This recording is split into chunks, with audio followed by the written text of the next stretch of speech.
Welcome to another video in which I want to talk about some common healer misconceptions. I guess for the third time again, but listen.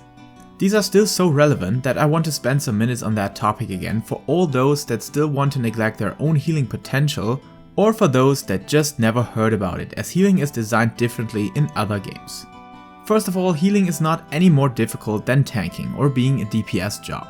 Yes, some will instantly disagree, but give me a moment to explain. Healing is not more difficult because you basically have the same amount of buttons to press like any other job out there, which is even further amplified by the fact that you don't have to stick to a strict rotational pattern, or at least ignoring these rotations and patterns and doing them in your own way is not anywhere as punishing as this is on a DPS job or even a tank. I mean, it is as simple as there's incoming damage, you heal. And on that regard, you don't even need to max out people to their full HP capacity, as you got a co-healer that might be able to use one of their efficient heals as well, to fulfill your healing duty together. The only section of this game where healing could be more difficult than the job of the other roles are dungeons, because in this form of content all your healing optimizations can be demanded quickly, and tank damage can get troublesome in some situations. But in all honesty, that is just a matter of getting used to, and once you know how to heal in dungeons, it is not more difficult than with any other role. And last but not least, healer damage is a joke. You have one dot that needs to be kept active on the target, and one single target spell, as well as one AoE spell, whose management is child's play indeed. Just a mix of efficiency and sufficiency is what divides the good and the bad healer, where on DPS or tank jobs it's all about keeping your uptime constantly while performing the correct order of skills over the whole duration of the fight, which in my opinion is actually more difficult to handle, but it's really too close to talk about an actual difficulty difference here. Another wrong idea that is stuck in the heads of some people is that if somebody dies in your party, healers are the first people start at with their blaming efforts, at least in most games. But the big difference in Final Fantasy XIV is that nearly all damage that a single person receives, which is not the tank, is also dealt to other players in your group, and on top of that, damage is heavily scripted. Although there are many exceptions with encounter mechanics that only affect one player, most of the times it's a raid-wide AoE, and if one person dies in particular, while others are easily surviving, chances are high that one person did a mistake earlier and received a vulnerability stack or damage that was not part of the usual damage schedule. And now we got a problem of who is to blame. Yes, the healer could have healed up that person to help them in surviving this attack, but it can also be the DPS who could have just avoided death by sticking to mechanics. It could actually be a 50-50 responsibility here, and maybe both players should treat the encounter with more care. But to easily avoid this issue as a healer, I like to heal in a way that takes into account failures of others and myself. And therefore I go a bit more overboard with healing instead of pushing this responsibility to a pixel perfect handling of mechanics. Because no matter how much glares you can squeeze in between necessary healing efforts, a dead party member is always the much bigger DPS loss than not using glare for 1 or 2 healing spells. I actually believe healing is like car driving. Yes, you can take your given driver's rights for granted, but when this leads to a car crash, sticking to some additional care will definitely lead to a better day for both participants, when the crash could be avoided by doing so. So heal and drive with extra care, especially if you wasted 16 years of your life with World of Warcraft. Yikes.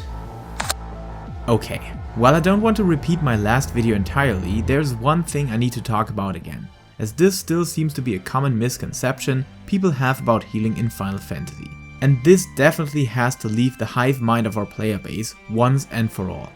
Healers don't need to DPS, or even their main job is healing after all. That is just not right.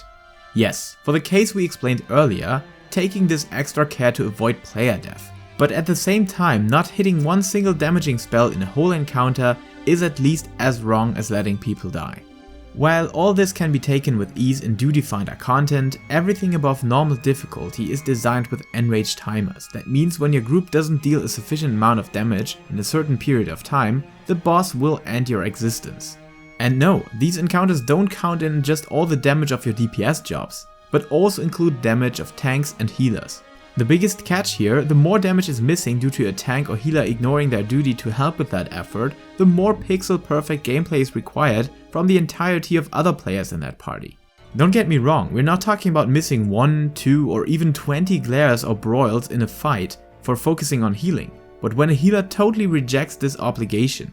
I mean, just compare how much damage comes from the healers on this Savage boss here, which is quite healing intense as well. That is more than 15% of the total raid DPS on this fight. If that would not be a high parsed fight without any struggle to meet the requirements of the enrage timer, DPS and tank players would have to compensate for that amount of damage entirely, which is not easy to achieve. But to make it short, and even if it were, they killed the boss without anyone dying, while still pushing out this insane amount of damage. And from the possibility alone, you can see that not trying to deal at least some damage as healer simply means you're leaving potential on the table, worth of up to 8 or 9% of the whole raid damage. So keep in mind that nobody tells you as a healer to not treat your group and indurate party members with extra care, but whenever you have literally nothing else to do, because the next raid mechanic will happen not before 15 seconds, get your ass up and throw in some damage spells. They are part of your spell kit for a reason. So, don't let yourself be taken by the thought that healing is any more difficult than the task of any other role in this game. And if anybody dies in your party, it is not your fault automatically. Especially not if you used your spells with extra care for potential failures of others. And remember, dealing damage is helpful to all party members to make their job much easier. So keep them alive as best as possible, but whenever you got time to deal some damage, just do it! But more importantly, let me know what healer misconceptions you experienced during your time in Final Fantasy XIV, and I will try to sum this up in a follow-up video. For now, and for all those that want to start as a healer, check out the many videos about healing in the description, as well as some guides for some healers in particular. Until next time, stay safe, stay healthy, or help others to do so as a true healer would.